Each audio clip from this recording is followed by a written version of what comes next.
Hey, what is going on? This is Mary Chaos, also known as Christy Gray, checking in with you.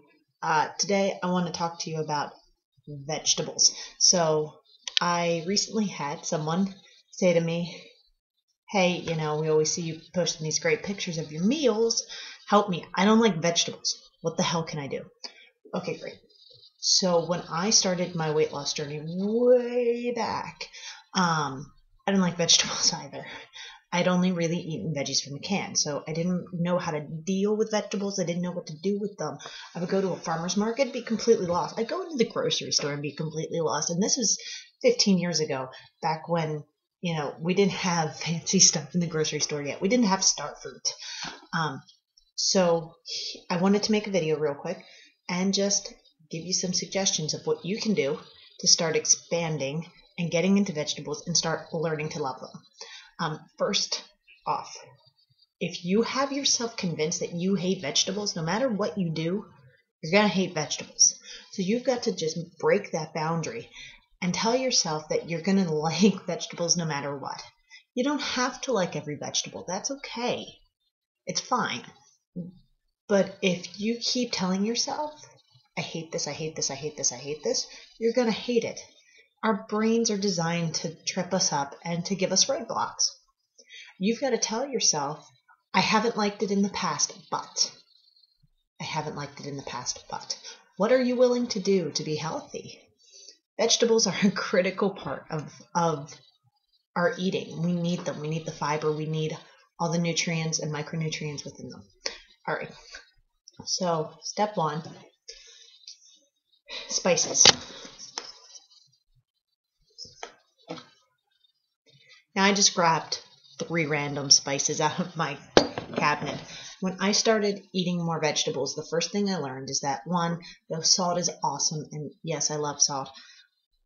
We need to put more flavors into our food than just salt. Plus, if we use spices such as rosemary, garlic, even marjoram, I'm a big fan of the Italian seasonings, let me just say that. If we use those, then we use less salt.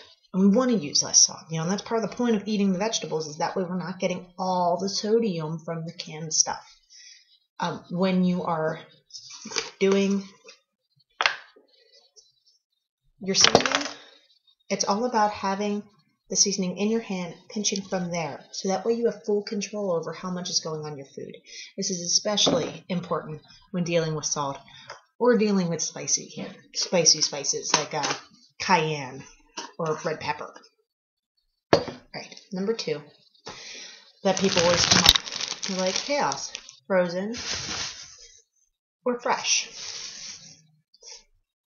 So I eat a combination, obviously, because I was able to just go to my fridge and pull out asparagus and frozen Brussels sprouts.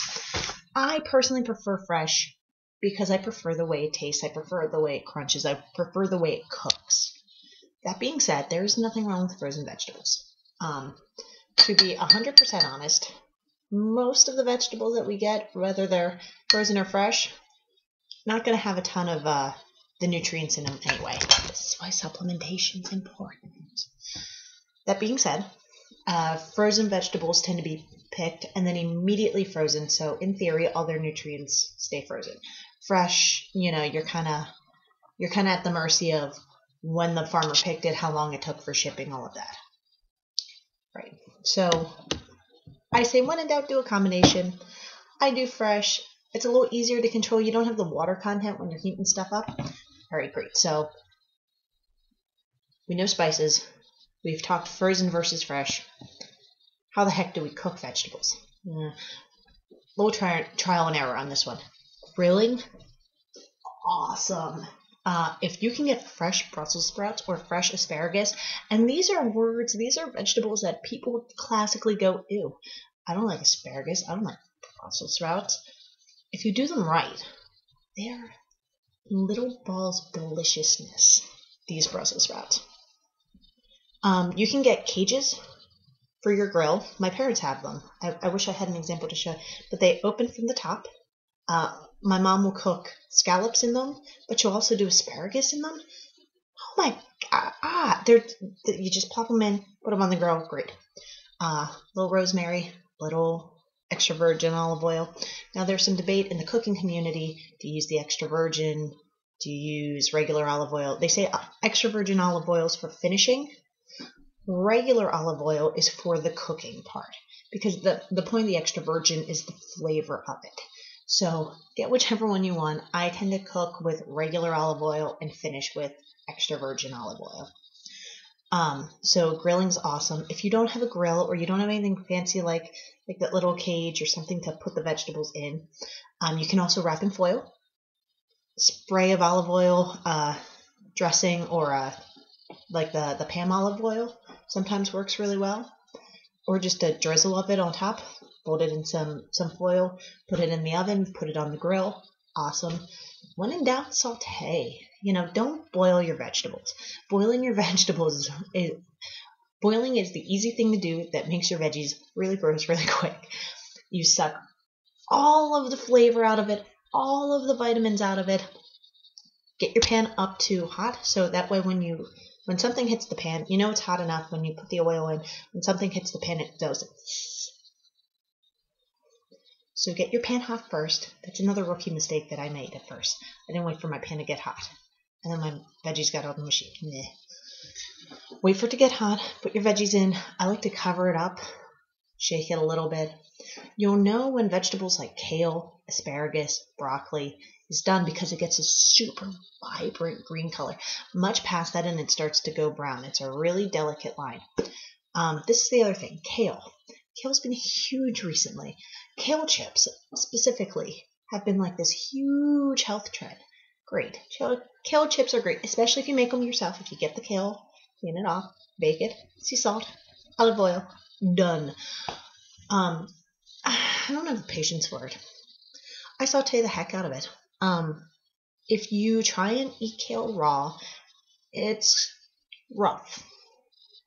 It's rough, especially for those of us who grew up on iceberg lettuce. Get your pan hot, put the kale in. I will clean it off the stems quite often. If the stems are little, I'll leave them on there. But if you start getting to the really woody part of the stems, clean the leaves off, toss it in there, cover, and let it go for a while.